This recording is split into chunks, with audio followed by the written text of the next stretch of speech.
Hey, Vsauce, Michael here. Attachment. Of two people's lips kissing. The average person will spend about 20,160 minutes of his or her life kissing. And the world record for the longest continuous kiss is 58 hours, 35 minutes, and 58 seconds.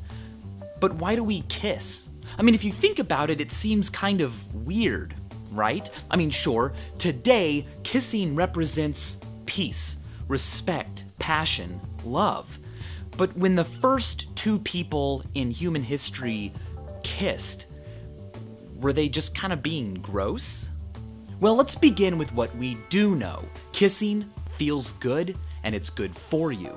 A passionate kiss burns about 2 to 3 calories per minute and releases epinephrine and norepinephrine into the blood, making your heart pump faster. Kissing, more often, is correlated with a reduction of bad cholesterol and perceived stress. But these positive effects didn't become widespread by accident. Why did brains and bodies that love kissing become so common? Well, a popular story holds it that Pac-Man's shape was inspired by the shape of a pizza with a slice missing. But Toru Iwatani, the creator of Pac-Man, admitted that this was only half true. Pac-Man's shape was also inspired by rounding out the shape of the Japanese character for mouth.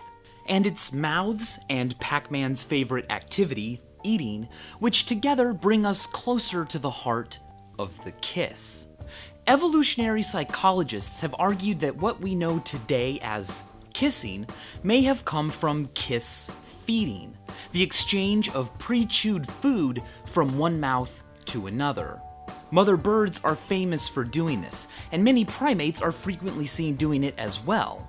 Not that long ago, it was common between human mothers and their children. In fact, before commercially produced or DIY baby food instructions were readily available, it made a lot of sense. Recently, Alicia Silverstone uploaded a clip of herself mouth-feeding her child.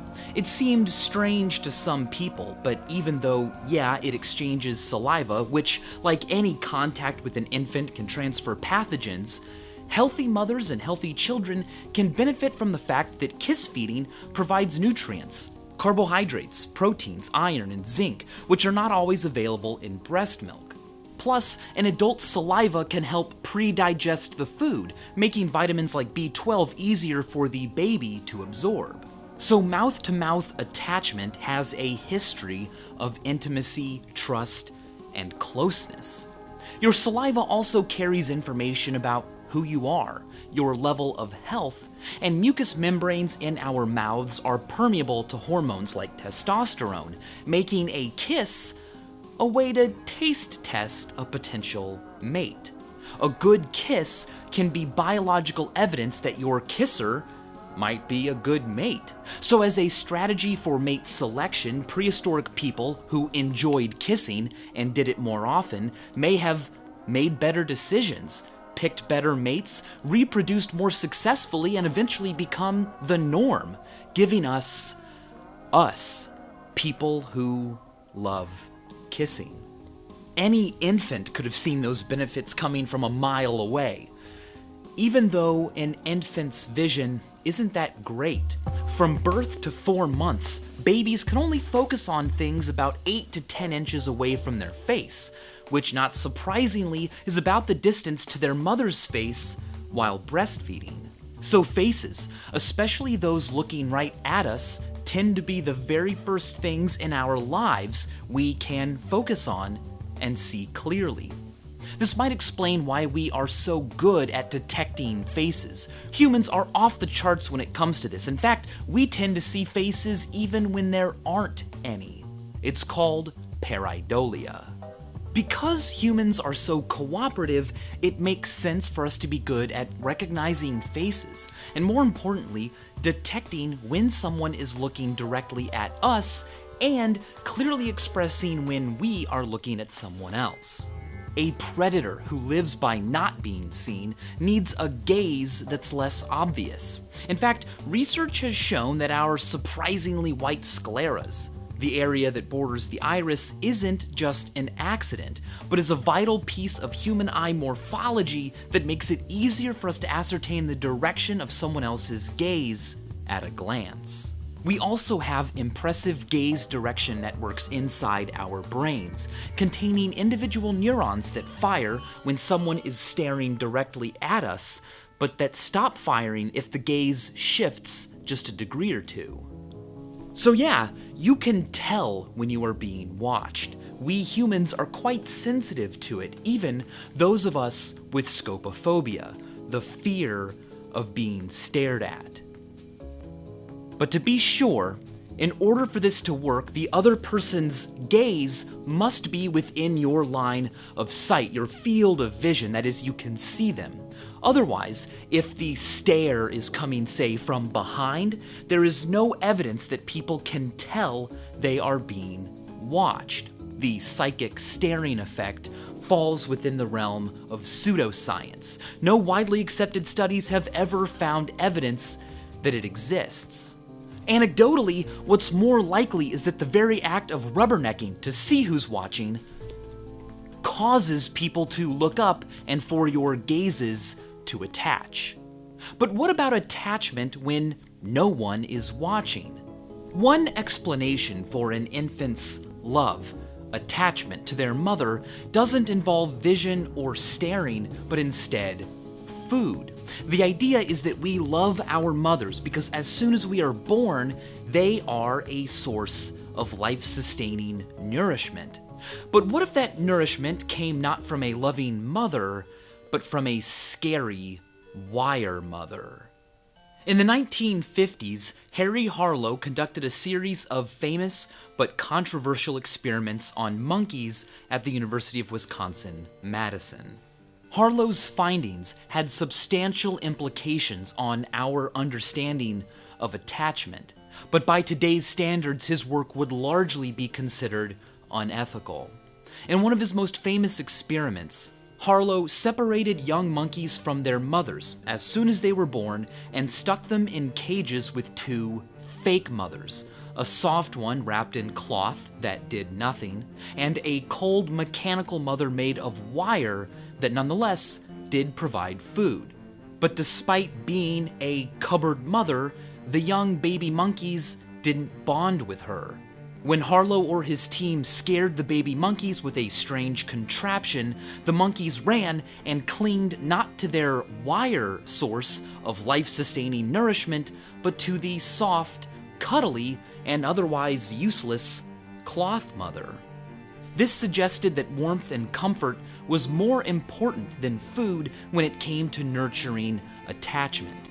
Harlow also built a rejecting mother, which used a blast of pressurized air to push baby monkeys away. But instead of finding another source of comfort, these monkeys clung even tighter at all times than monkeys raised without rejecting mothers. And this is what blows my mind. The instinct for warmth and comfort in newborn creatures is so strong, it not only resists attempts to frustrate it, but is paradoxically strengthened by it. Eckhard Hess tested this by using electric shocks to discourage ducklings from following the object they were imprinted on, but it only strengthened the behavior and made them follow more closely than ever before. The fact that a wire mother, or a rejecting mother, or receiving electric shocks for attaching to your mother would cause more attachment, more love, more dependence seems like a paradox. But paradoxes can teach us. As Oscar Wilde put it, a paradox is the truth standing on its head to attract attention. And what gets our attention here is the effect uncertainty can have. In 1955, A.E. Fisher conducted an experiment on puppies. His team separated puppies into 3 groups. Members of the first group were treated kindly every time they approached a researcher. Members of the second group were punished for approaching the researchers, and puppies in the third group were randomly treated kindly or punished. They grew up never knowing what to expect. Their world was not a world of kindness or punishment, but rather one of uncertainty. What's really chilling is that the study found that that group, the third group of puppies, wound up being the most attached to the researchers. The third group loved the researchers the strongest and was the most dependent upon them. Guy Murchie called this the Polarity Principle.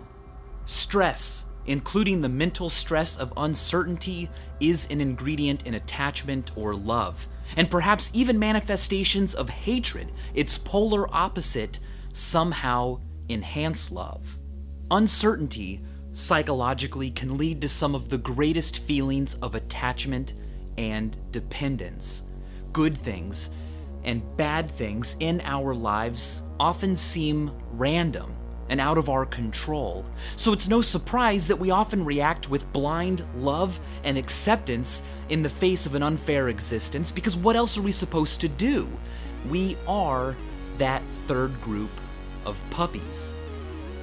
But investigating uncertainty, conquering it so as to make the best decisions possible, is advantageous. So over time, life has favored activities that turn uncertainty into knowledge. Not every person out there is the best mate for you. But if it didn't matter which one you picked, a kiss, a taste test, wouldn't be necessary, and it wouldn't need to feel so good or bring us so much pleasure. So go out there and kiss someone today. And as always, thanks for watching.